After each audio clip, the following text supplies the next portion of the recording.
Right. So, oh, Jen, I've got this tie. My wife gave it to me for my birthday. I'm really sure it goes with this shirt. What do you think?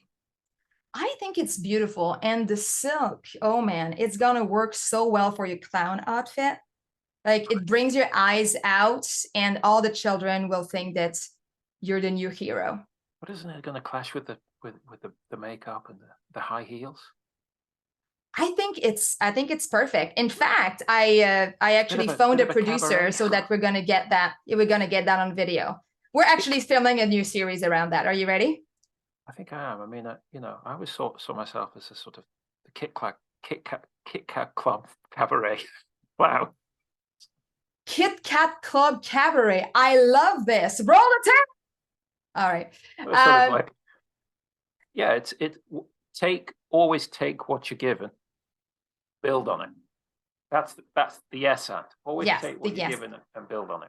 Absolutely. And from there, then, okay, so you have a tie, then you're a clown, and then like you wear high heels and here's a cabaret and that's all fine. And then we're building something from there. When your sky is gray and your sun's gone away, how you gonna be a happy leader today? Worry not, step this way, a better way of leading is within reach, you got this. And no drama needed, we'll put a spring in your step and teach you just what to say, and let go all of that stress in a sustainable way. So let's get this crazy show on the way. This is The Happy Leader, the show that gives you the confidence to say what you want to say. And say it in the best possible way. Hey kids, welcome to the Kit Kat Club Cabaret. What's with the red bonnet? Don't be alarmed, I've not joined the 1980s New York subway vigilante group, the Guardian Angels. This is my thinking cap. Yeah! Yeah! Yeah! Yeah! Yeah! Today we're going to talk about how to play with others. Let's say Seymour wants to play with Joe. Hey fam, let's brainstorm ideas for the next client event. What about we make branded stationery? Yeah, but that's expensive. What about we have a DJ to create a hype? Yeah, but that's cheesy. What about we keep it as last time then? Yeah, but that's boring. Shut the up! Put the What's happening to Seymour? He's stuck in the butt! Very good, kids. Let's unstick him by introducing him to our friend And. Yay! Hey fam, let's brainstorm ideas for the next client event. What about we make branded stationery? Yeah, but and... What's going on, fam? Somebody call a doctor. He's having a butt exorcism. And... It's happening. And... Help me. Oh my god. Yes, and... How good was The Exorcist original movie? Oh, yes, and movie classics seem to bring people together. Yeah, and classic movie quotes bring up great memories. Yes, and we could use classic movie quotes to introduce the guests at the event. Yeah, and what about? They found common ideas they liked and went on to have a successful event. What's the moral of the story, kids? But is sometimes good, but add a little and in there too.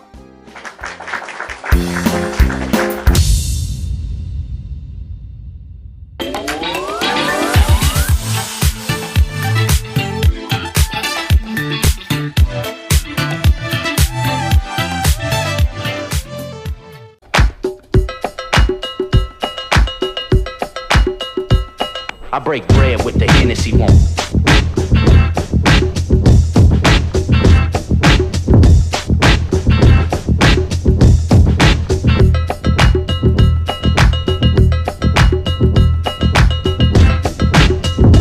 They get scared when I blow my mic.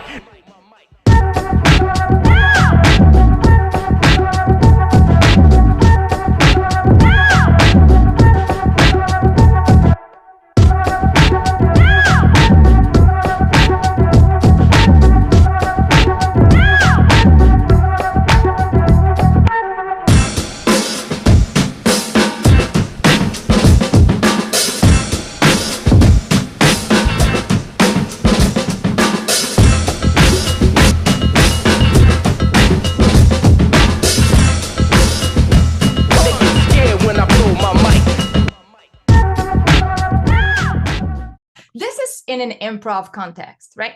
Yes. Like I would argue that life is improv, right? Because no matter how we plan, our conversations are all improvised. But of course, we're not going to talk about silk ties and clowns. I mean, it depends on your line of business. But the idea here is to take that concept, because why is the yes and such an important tool in leadership, in innovation, in problem solving, in collaboration? Because this is the ultimate co-creation tool.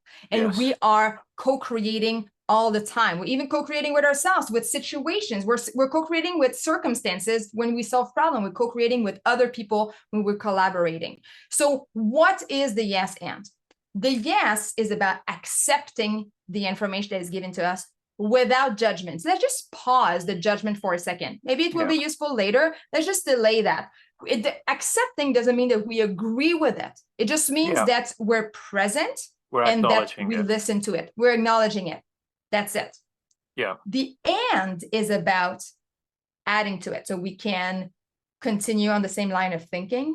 We can add curiosity and ask a question to understand further.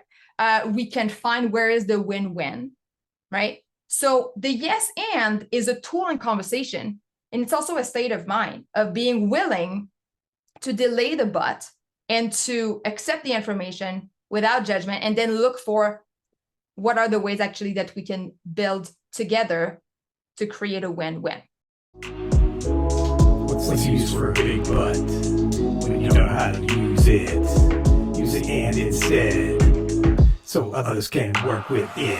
Back that butt up, baby. Back it on out of here. Back that butt up, baby. Reverse that butt on out of here. Your butt, baby, it just stinks. My patience is on the brink. Your butt, baby, turns me off. Your big butt is cutting me off. Dream at a word that means so much.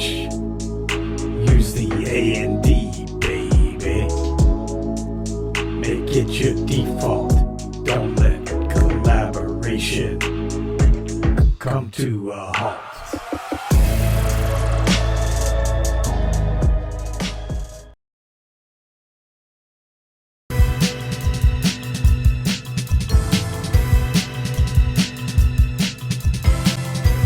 Just as a sort of pure semantic tool, it's so easy to remember. So Yes. think about the case of being the internal auditor, and you're dealing with a audit client that's really struggling. You're presenting your finding and they say, look, I understand this is a problem. I understand this is high risk, but I have not got the resources to fix this. The yes, but there's a policy doesn't help. But if you say, yes, and if we can't help you find those resources, then whatever we put in place is not going to get done and the risk is going to stay in place. So what is it how might we find them? What do you need? Do you need more people? Do you need more time? Do you need more budget? Where might you get those from? How might we help you get those? So it's all sort of, it's really about keeping things open to show that the person that you're listening. Yes. It could always be used. It's semantically so simple and it could always be used. And it's a great tool. And you know what? When I teach that to leaders and they start using it with their teams and in conversations, you know what starts happening? People notice, because it's an energy thing. It's an energy thing of like, oh my God, I'm being heard. And people start using it back. Now, what would your conversations look like if there would be more yes and instead of the yes but as the default? I'm not saying that we can never say no. I'm not saying we need to agree on everything. That's not the point. It's a tool. What if you were to use that tool and listen to what the other party wants? What are their priorities? What are the situation at the moment? So that you can build together. What would that look like, right? Start using it in a conversation today. Get curious about it. Use it in a conversation every day. See how things shift your energy and the other person as well. Because when we start feeling heard, when we start feeling that our ideas are being heard, then we're a lot more willing to actually hear yours. 100%. I mean, look, it's Seneca again, isn't it? One hand washes the other. We need to collaborate. So when we need to collaborate, we need to generate options. The biggest thing that makes collaboration fall down is a lack of options, feeling trapped. You need to generate options. The more options you got, the more choice that you got, the more relaxed everybody feels. And yes, and is the ultimate option generation tool. It's Absolutely. a very powerful tool. Because we can't generate and judge at the same time. Yeah, those are two we need to separate opposites. them. Yeah, we can speak and listen. We can't make the other person feel heard and push our ideas at the same time. Those are two different things. Both have their place, not 100%. At the same time. And I think that the criticism that comes up with this mindset is that sometimes, you know, the pushback that I'm sure I hear on this is that, yeah, but Andy, sometimes I need to judge. And it's like, yeah, but the problem is that's all you do without even realizing it. Exactly. We just don't want to make the yes, but the default. We want to be more aware. How can I use the yes and? What are opportunities in my day and in my conversations to use the yes and? Yeah. Try it. Benedict, the life coach leader, your positivity cheerleader. When things start to turn to shit, he'll make you sit down and talk about it. There's no need to worry about the task. He'll show direction, just ask and ask. Benedict, can you hear the fire alarm? We need to get the hell out of here. Hey, let's embrace this wonderful growth opportunity together. No, listen, the building is on fire. For real. And what's the story you're currently telling yourself?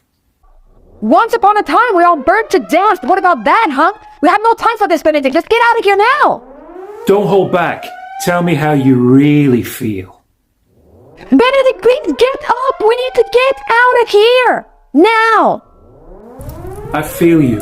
And hey, no judgment. We can all feel this way from time to time. But what would you like to say to your future self right now? Screw this. I'm out. I'm out of here. Hey, you are seen. And when you're ready to talk, I'll be right here waiting for you. Stay beautiful. Stop boring trainings.